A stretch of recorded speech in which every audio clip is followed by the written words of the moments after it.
one guy we want to dive into real quick here, who's had some interesting conversation about him. That's Mr. Jadyn Davis. There was a lot of chatter and just fun banter rivalry after the Atlanta Regional of Elite 11, where Ohio State commit Aaron Noland received an invitation. Jadyn Davis did not. And then obviously he ultimately got the invite. So he will be participating in the finals. He was also I've got the picture up on the screen right now if you are not watching, but a really, really cool picture posted by Jadyn's father of JJ and Jadyn throwing together. And I just thought that was one, it's a cool picture. And it's one where you think about, a few years from now, if both of these guys are able to accomplish as much as we think they could, it's going to be a fun picture to look back on. Thought that was kind of cool. But as I talked about in my cut-ups clip of Davis, and as our Adam Gorney talked about, and we're going to go through this real quick, there's some question marks about Davis that I think some folks are maybe putting too much into. And it's mechanics, if you ask me. I think it's some simple mechanics fixes. But let me pull this up real quick. He was at a camp. Was it the Clarkson QB camp, I believe, or the QB retreat? Mm-hmm. And our national guy, Adam Gorney, was there. And this is what he had to say about Davis. He said, as the day went on and Davis got warmer, the Michigan commit's performance got better and better. And by the end of the day, as others were winding down, it seemed like the 5-star quarterback was heating up. Early, Davis wasn't spinning it all that well, and some deep balls floated. The Charlotte Providence Day QB does have a little dip action and sidearm motion in his throwing style, but it does get to his target on time and with pace on his throws. Excellent running and throwing to the right. That was something I called out in the clip. Very JJ McCarthy. Stuck out to me right away. And it said if the camp was another 45 minutes, probably would have been even higher on the list. He had him ranked 5th out of QBs at this camp. The reason I wanted to call it out is, are these concerns legitimate? Or, what is the chatter with Davis here? What do we make of some of he's a 5-star, but there's some nitpicking going on when it comes to him mechanically, I guess I would say. I don't know. This is a family friendly show, so I'm going to say I don't give two bleeps about what he does in shorts. I don't care. I mean, and I'm not, and this isn't a shot at Gorney for going out there and evaluating. You have to do it. You have to evaluate these guys, but I don't give a rip about what he does in shorts. Davis eventually got the Elite 11 invite, because the whole big thing was, Nolan got the Elite 11 invite before Jadyn. It was going to happen eventually. Who cares? Who cares about that event? I mean, I know some people do because they want to brag about their guys, but I'm talking from a developmental standpoint when it comes to what a player does in their upcoming football program. It doesn't matter. And I think Antoine really nails it. It's nothing but a glorified game of catch. Yeah, you can't.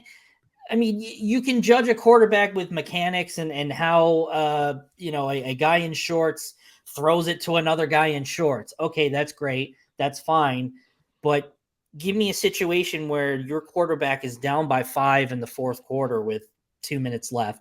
Can he drive the team down the field and lead a team to victory? And Jadyn Davis has done that. He's won a state championship.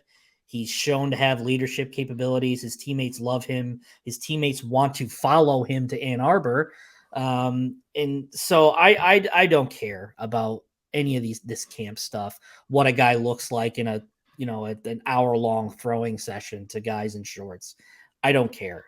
These takeaways, even if Jadyn Davis was blowing it up and everyone was praising him, saying, "Oh my, this is the best quarterback I've ever seen," I'd still say the same thing. Get a guy in pads. Show me what he can do in pads. Show me what he can do in crunch time situations. Show me what he can do to make winning plays, having the DNA of a winning quarterback in pads when it counts. And then I'll tell you if it's a good quarterback or not. And Jadyn Davis has proven and shown that throughout his years of playing, and will continue to do that in his senior year as well. So again, a bit long-winded there, but I don't care. I do not care. I didn't know you were this passionate about this. Well, it's ridiculous. It's ridiculous. Like judging a guy in shorts. Well, let me tell you why you're wrong. And Elite 11 is the greatest thing ever. No, I'm just kidding. It's probability. They have a great reputation. They have a lot of really good folks involved with it. They bring 12 to 24 QBs, the top in the country, every year. So to say, well, look at these dudes we've had. Of course you have. You brought you're going to end up with the best dudes. You always bring the best dudes. A couple of them are going to hit. Losing it or not performing exceptionally well doesn't bury you. Winning it doesn't guarantee anything either. CJ Stroud went 0-2 versus Michigan. I know he's a great quarterback, second draft pick, blah, blah, blah. I think for me, from the scouting perspective, I've talked about this a lot. Davis has shown the ability to improve. Mm-hmm. His completion percentage went up 21 points, I think, this season. So he works on his craft. He's shown his ability to get better. He's really good at the things that I said are either hard to teach or you can't teach. You talked about the leadership, right? And just that it factor. Yeah. Even in Gorney's takeaways, he mentions it gets to the target on time and with pace.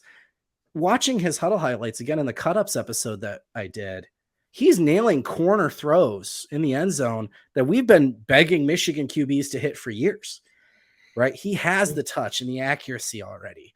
He has incredible football IQ. He's running a complicated offense where he's in shotgun pistol under the center. He's making pre-snap and post-snap reads already. This is a really smart quarterback in terms of a complicated offense. I said he's kind of like the opposite of Milton in the sense that Milton came in with pure arm talent, but played backyard football in high school.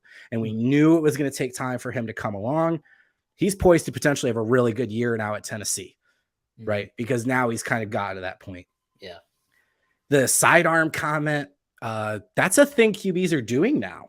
Yeah. A guy named Aaron Rodgers kind of has changed the way people throw the ball. But again, I pointed out, I think it's simple mechanics, some things he does with his feet, a couple other things he needs to correct, arm-wise, but I like that he's accurate and can make out throws, seam throws, corner throws, the tough throws, and he's good at the stuff you can't teach.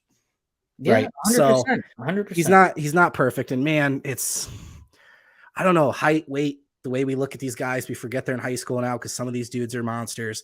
And I also think just abilities wise, like we're talking about, well, is he really, how good is Davis? Is he a Heisman caliber? He's going into his senior year of high school. Right. He's a 5-star top 10 quarterback in the country. What are we talking about? No, 100%. And as John Stacy says right here, who cares about 7 versus 7?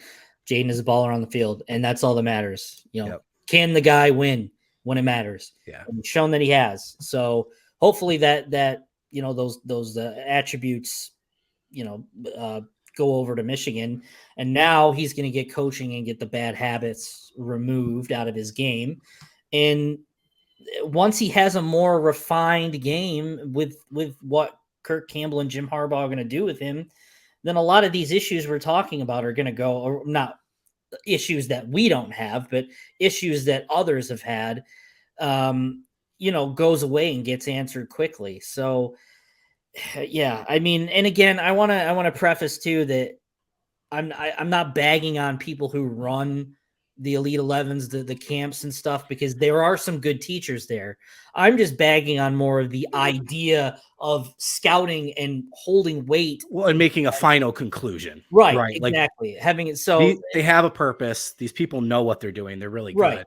Absolutely. But we're projecting out what this dude's career is going to be based on that. That's too much. Yeah, that's ridiculous. Yeah. That's ridiculous. So part of the conversation around Davis, I think, is 2024.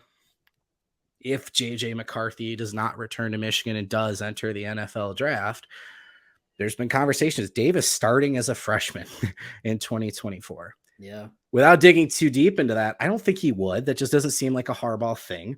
I do think he has a few things to work on. I think he could benefit from coming on in a role similar to what JJ had, et cetera. There's reasons I don't think he starts. The question then becomes, who would?